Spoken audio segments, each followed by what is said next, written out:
Alright, so I just wanted to put out a quick little video of how I used Filmvision 2 in Davinci Resolve 18.6 to grade some Fujifilm X-H2S footage that I took at a car meet, I guess, around the Chicago area. This to the right is just like the node tree that basically just comes with Filmvision. I believe first one, it was just basic, but then you enter in, or you, I guess, insert all of these exposure, white balance, lab scan, contrast, and split tone nodes. How it's been explained from what I see, you should try to edit the specific things in their places. So exposure, I touched a little bit, brought down gain slightly, brought down the offset slightly. The white balance, you could see temperature brought down a little bit, tint brought up a little bit. Contrast, did I touch contrast? It looks like I might have brought up contrast a tiny bit. I think split tone is where I was doing a little more of the saturation touch-ups. Some shots I was taking saturation down. And our lab scan, the compound node, you can just right click or double click, two finger click to show compound node. It'll show you all of this. So not all of these things are clicked or selected, turned on right away. But this is where you'll find everything. There's 3 different types of halation. I really haven't found which one I liked best yet, but method 1 seems to be okay for me. Just go back in. The LUT. This is where I got a little annoyed by the original F-Log2 LUT.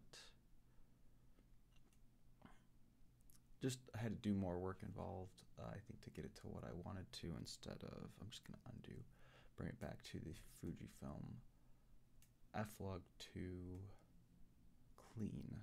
Filmvision 2 Clean F-Log2 is what I brought in first to just make it easy, and then popped on the 250D.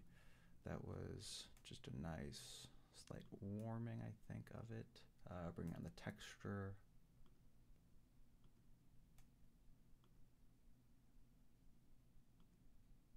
This was, I want to say color density, but could be wrong. Roll off, this is the highlight roll off. I didn't really find I wanted the 8th Black Pro Mist node. D55, it can look nice. I didn't feel like I needed it though. Gate weave was nice. Sharpen, I don't think was necessary, but I put it on. And the blur and the dust I thought were a little nice touch. My problem though is that with all of these applied, like the more of these that I turn on, the choppier my footage gets. It's so choppy. So choppy. So basically I try to do all the color grading I can first, and then apply which of these I want, just so it'll play back smoother before, and then right before I'm ready to export, apply all of those. Or once I'm done editing, once I'm done color grading, I will apply those before moving on to the next clip. That's the previous clip. The next clip, which was Staug. And then just to give a little overview of just what it looks like when you're throwing it on, I'm going to delete. I'm going to just undo this when I'm done, but what you would do is go to Gallery. You've got a Filmvision V2 gallery. I don't remember what the difference is between these two, but I think I was using the one on the right. I feel like it looked slightly better, or I'm imagining it. And so I do not have Resolve Studio.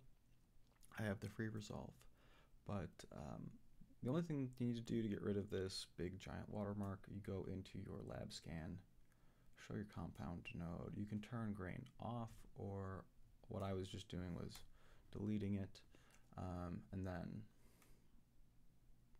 everything was fine. The thing goes away, and then all I would have to do is go back into select my LUT. So the default is the RE-log C. You don't want that unless you have shot in RE-log C or have converted it, which I don't know that I can convert mine, but I'd rather just not do it if I don't have to. This is the look. I'm gonna get rid of this gallery so you can peek at it again, and just like looking at turning on and off a couple of these things, the 500T, 250D, texture, color, roll off,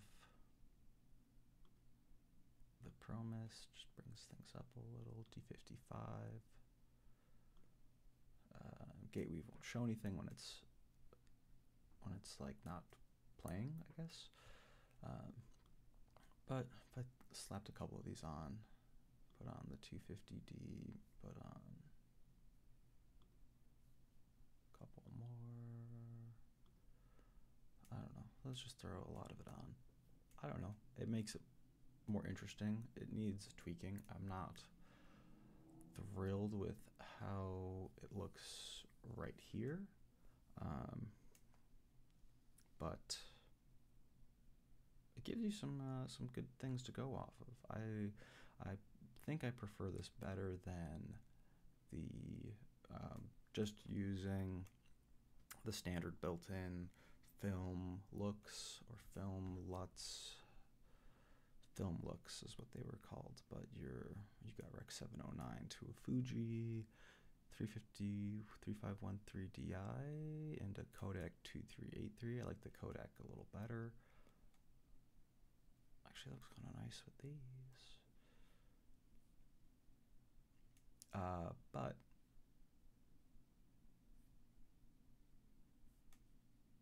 I think that's something to just play around with. I think when I was editing, I was looking with the trying to use the Filmvision with the 283 LUT. 28. Did I say that right? 2383.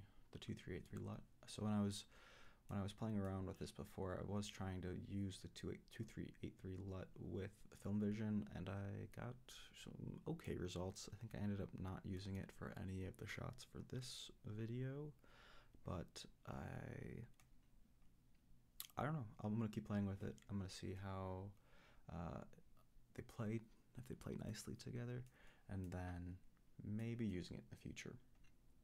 The other thing I had played around with before this was there's a mononodes film look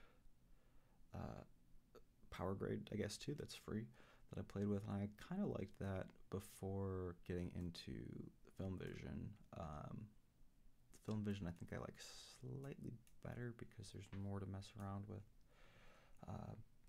and I can still get a look that I like, as opposed to the other one. It's free, so it's, you know, have lower expectations for it, but it was still pretty nice. I think that I would recommend it to people if you are just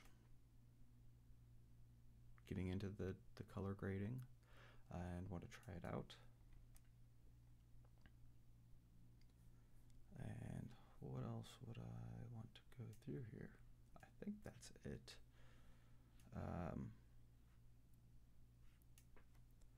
Let's see if I can undo most of these.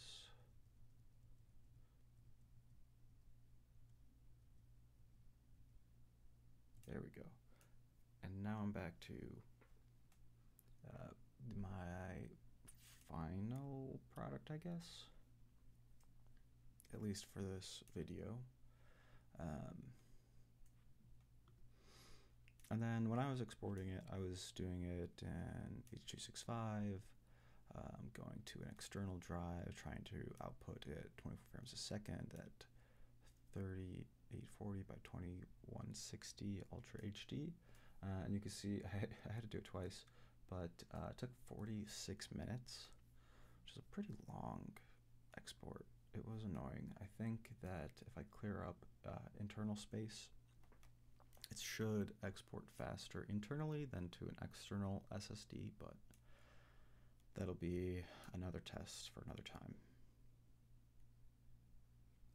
But if you see that if you see that I was doing anything weird or wrong, or you have suggestions, I mean, please feel free to let me know, as long as you're not mean about it. And again, I've only had this for like a week, so still playing around, still figuring things out, what I like and what I don't like about it, but I'm pretty happy with it so far. And I think that's all I've got for today. So thank you for listening and watching, I guess, following along. Maybe it helps you, or maybe you think that this looks like crap and I did everything wrong, but I'm still figuring it out, and maybe you are too. Good luck.